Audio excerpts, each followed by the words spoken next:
If you're living anywhere close to the same experience I am, the last time you saw something unbelievably stupid was probably, what, 20 minutes ago? Between fake news, mainstream media, and a bunch of other problems, things seem like they're getting more dumb every second. Tired of feeling my brain leak out of my ear every single day, I decided to read over 50 studies and articles to figure out just what the hell is going on here. In this 4-part mini-series, we're going to be taking a look at why critical thinking is at an all-time low, how we got here, and the weird psychology that makes it all make a little bit more sense. Now grab a snack, get comfy, and let's figure out what's going on with this hyperpolarized world.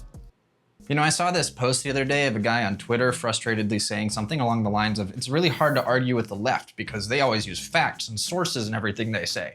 And I can't help but feel like that's a really good summation of everything going on here. Turn off the caps lock and hold the hell on. I'm not picking sides here in this conversation. I just want to take a look at, neutrally, what's actually going on. I'm interested in the truth of the matter and what studies and trusted sources have to say, not party lines or trying to prove an agenda. Which is why the absolute first step in this whole thing is proving that critical thinking is, in fact, on decline. A bunch of outlets talk about critical thinking being on decline, particularly in America, but is this even true? Yes.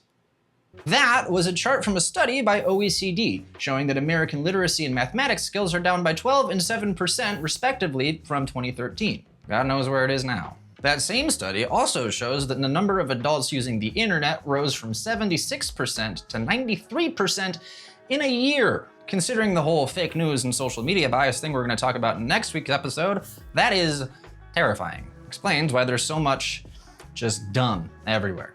Speaking of future episodes, this is episode 1 of a 4-part mini-series where I'm going to be talking about education, the misinformation crisis, real-world examples, and, finally, how to protect yourself from the dumbing. To ensure that we're all on the same page here, let's define critical thinking really quick. Critical thinking has been described as an ability to question, to acknowledge and test previously held assumptions, to recognize ambiguity, to examine, interpret, evaluate, reason, and reflect, to make informed judgments and decisions, and to clarify, articulate, and justify positions.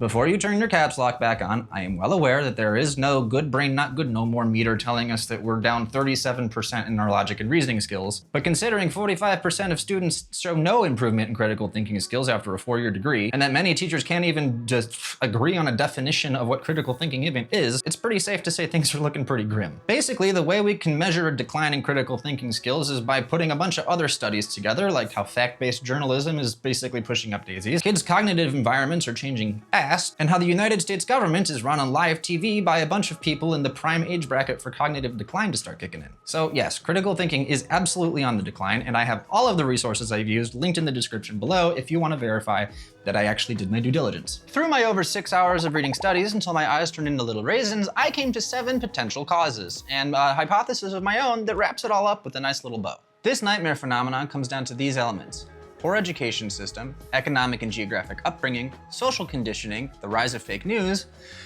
social media, the death of journalism and the decline of mainstream media, and our brain's hardwiring and cognitive things that keep us safe from identity threats. I know it's a lot, that's why we're doing this in 4 parts. That's okay, take your time. All of these work together in a nice little Rube Goldberg machine of stupid making, comprised of some pretty surprising little parts. Like, did you know that the misinformation crisis is less about bias or laziness and more about being chronically online? Stay tuned for that one in the next video, because oh boy, that shit threw me for a crazy loop. I think one of the main things missing in society these days is empathy, even more than critical thinking. So I'm going to approach this entire topic with a great deal of that. If you look at the first 2 components of this, poor education and economic and geographic upbringing, the astute of you may realize that there's quite a bit of overlap between the 2. People born into low economic status oftentimes don't have access to good education, nor do people born in rural America or underdeveloped communities. These go hand in hand, but one doesn't always necessitate the other. Like I mentioned briefly earlier, most teachers don't even clearly understand what critical thinking actually is, and they definitely don't know how to incorporate it into their lessons. This study by Nicole Stedman and Brittany Adams surveyed 67 teachers about the matter and found some alarming results. For instance, the statement, "implications or conclusions you come to in a situation," were an even split between teachers that thought it was true or it wasn't true. It isn't. 1/3 of teachers thought that using subjectivity in logical reasoning was a-okay in critical thinking. Again, it is not. This article by the Critical Thinking Institute, which ironically I didn't know existed until I researched this video, also talks about some of the reasons why education is failing in this department. The most interesting reason to me in this article was reason 2. Education has valued knowledge over thinking. which is like kind of a duh, but schools grade students on recall, not critical thinking skills. Curriculum today has barely changed in over 100 years, and it was originally designed to prepare students for becoming factory workers, which is a whole other can of worms that we absolutely do not have time to get into today. I mean, think about it. Your tests and your homework were always just having you show that you remembered something, whether it be a formula or a date or a literary something. They weren't asking you for your opinions or to show your reasoning or try to convince them why your opinion is right. The closest it got was math, trying to show your work, but again, math is just showing that you know a formula and you just kind of plug and play all the numbers. There's no interpretation or autonomy.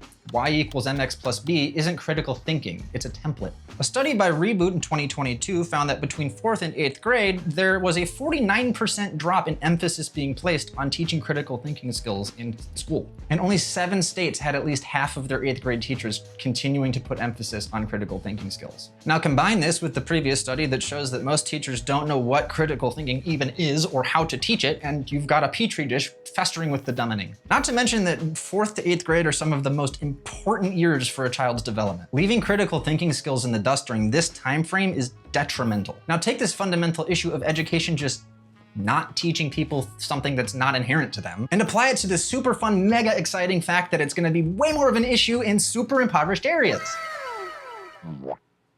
Oh. Why? Well, it's no secret that underfunded schools are much worse than well-funded ones. That much should be obvious. Schools suffering low funding see larger class sizes, lower quality teachers because of salary constraints, higher behavioral problems, higher rates of dropouts, no access to mental health care, a lack of... This means underqualified teachers are being forced to teach unruly students in massive classes for not nearly enough money. You know how you stop trying so hard at work when you haven't seen a raise in 2 years and you're getting paid under market value?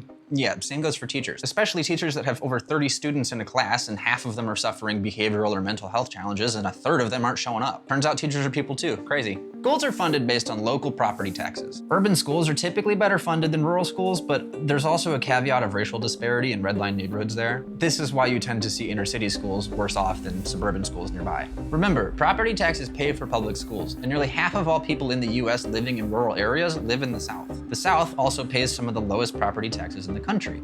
This means there's these school systems with very few people making much less money on average, contributing proportionally fewer tax dollars to the school's funding. So again, a perfect storm for undereducated kids. I'm not zeroing in on the rural South, and I'm not trying to make any kind of political correlations or observations. You did that yourself. Remember, there's also the issue of redline districts for marginalized communities facing the same issue. These communities end up being much more dense, meaning much bigger class sizes, meaning there's much less attention being able to put on the individual student, and the people in these communities have little to no access to other resources to mitigate these issues. A poor single mother with 3 kids in a redline district is barely around because she's working so much, let alone affording things like summer camp or after school activities for their kids to prevent them from falling into the wrong crowd. Let alone can she manage her own mental health and available cognitive space to even try to do something beyond work and provide the bare necessities. Just understand that for the sake of critical thinking in this topic, the results are very, very similar in a lot of different demographics.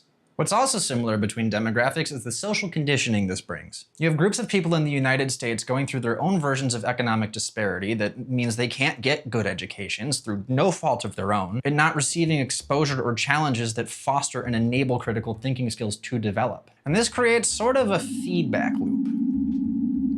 Have you ever wondered why stereotypes exist the way they do? That was a really dangerous sentence. Let's take a look at the poor rural American archetype, for example's sake. People in these areas are typically Republicans, Christians, working class. They have a cultural norm of escapism through substance abuse like cigarettes or alcohol. There's an emphasis on struggle and work ethic, something I know nothing about. Gender roles play a strong role in their social order, and it's a male-led social structure. Fast food and meat are staples of their diets. Family is often the core of their value system. Sports are the cornerstone of entertainment, something I also know nothing about. They're all American, meaning they're very proud of where they live, and they keep up with current events via mainstream media. Got all that? So, before I move on, does anybody have any questions?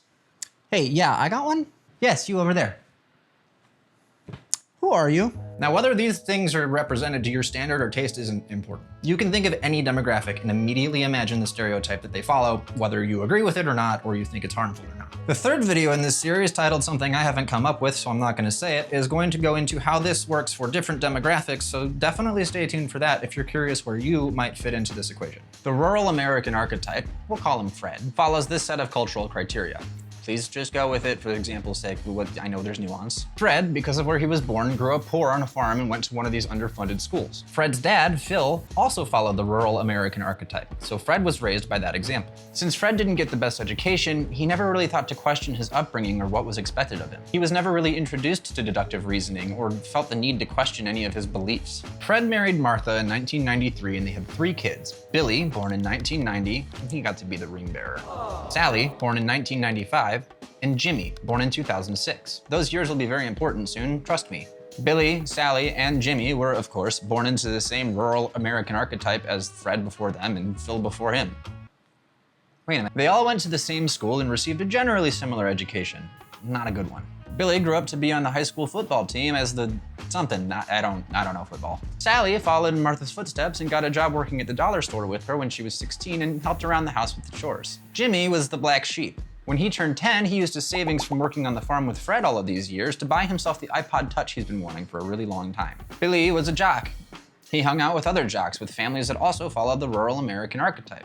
He was popular, he did okay in school, but nothing crazy, and he never really planned to go to college. He much preferred to take after Fred and work on the farm to keep the family name alive. Billy grew up before the internet really took over American life. He wouldn't really get on it until around 2005, and even then it was only at a friend's house to watch sports bloopers sometimes. As a result, Billy just didn't care too much about it. His formative years were spent developing a blue-collar work ethic, playing sports with friends, and sneaking beers out of Fred's cooler at night when Fred was sleeping. Billy followed in Fred's footsteps to a T, and as an adult became another example of the rural American archetype. I don't know why I chose rural as the word. That's a hard one to say. Sally was similar, but she had access to the internet a little bit earlier in life than Billy, so it was early enough that she was able to see articles about college and get some more of the suburban American lifestyle influences than Billy was. Sally would use the computer in the school library sometimes to help with homework and occasionally read about colleges. She liked the idea of becoming a veterinarian. Fred's cows and horses were always special to her because they were so tender and pet-like, and thanks to her exposure to the internet, Sally was able to decide she wanted to go to college when she left high school so she could become a vet and maybe help her mom out with the bills so she wasn't stuck at the dollar store forever. Sally broke out of the rural American archetype just enough to build her own career, but stayed in it enough that the family was still her priority. And she still frequently stayed on the farm taking care of the animals when they needed it.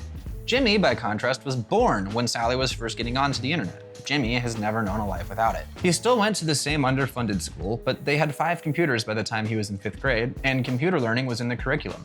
Thanks to his exposure to technology so young, Jimmy decided he really wanted more of it in his life, thus saving up for the iPod Touch when he was 10. Now, iPod Touch in hand, Jimmy is being exposed to a whole new world. He's seeing influencers in LA on Instagram drinking vegan smoothies and reading opinions from rich guys in New York on Twitter. He's watching YouTubers talk about their lavish morning routines and following Tumblr blogs from people in much more progressive and alternative lifestyles. Jimmy's getting smacked with a train full of, oh, the world is a lot different than I thought, at an age where that is very crucial to his development. This didn't happen to Sally because she didn't get that kind of access until much later thanks to her economic and geographic positioning, and by then she was already working to become a vet. She'd become hip to some of the different worldviews and she definitely was more informed than Billy, but she didn't really feel the need to seek out information. Jimmy was all in. He wanted to move to New York City and live like Casey Neistat, don't we all? Jimmy would spend hours learning about different viewpoints than what he knew as a kid, and he would grow up to be an artist in Brooklyn with crippling student loan debt and a less than stellar relationship with Fred. Jimmy, for all intents and purposes, abandoned the rural American archetype and became the first in a long lineage to question and then abandon his upbringing. So you've got 3 kids, same house, same values, but totally different worlds in their heads. Multiply that by millions of families and you start to see why things feel so fractured right now.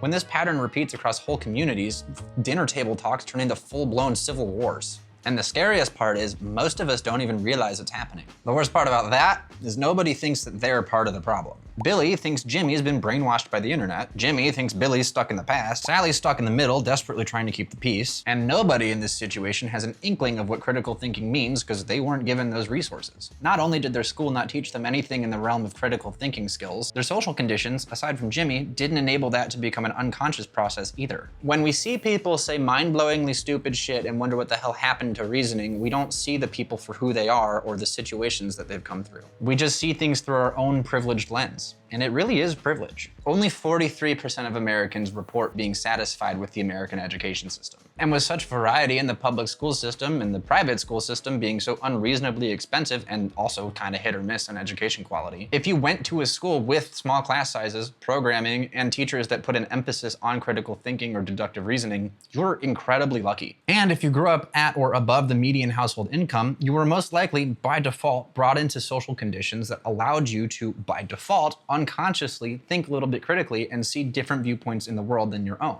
This isn't the case for a lot of people. Roughly half of Americans live below the median income, and 11% of those people live in poverty. And these numbers are getting worse every year. So it's no wonder critical thinking is endangered. People just straight up don't know it exists or have lived their entire lives so insulated socially that they've had no need for it. And this goes for all sorts of demographics. But what if I told you this isn't the whole picture? There's a lot more to the death of critical thinking than meets the eye. Economic and social inequality is just the beginning. You can live a perfectly average life in the 21st century and still see yourself fall victim to the same kind of decline in critical thinking skills as everyone else. Systemic issues, technological advancement, the death of journalism, and a whole lot more come together to turn what seems like a very cut and dry issue into a deep amalgam of fucked up. In the next part of this 4-part series, we'll learn about how echo chambers, broken media, and a tidal wave of misinformation are setting people like Fred and all of us up for disaster. And then, from there, in part 3, we'll take a look into Billy's world. A guy who never really questioned anything, and what happens when he's suddenly thrown onto the internet. What happens when someone like that gets caught in the digital crossfire? It's not great. I'm curious, have you seen this in your family? Are you a Billy, a Sally, a Jimmy, a Fred, a Phil, a Martha, someone else? So let me know down below. Your story kind of helps all of us gain some perspective on this. This is just the beginning. Over the next few episodes, we're gonna go deeper onto how we got here and, more importantly, how we can fight back against it. So do me a favor, like the video, subscribe to the channel, click the bell to be notified when the next one comes out, and keep your eyes peeled for the next episode. If you liked this, there's some other videos here for you to watch in the meantime, and I will see you next week.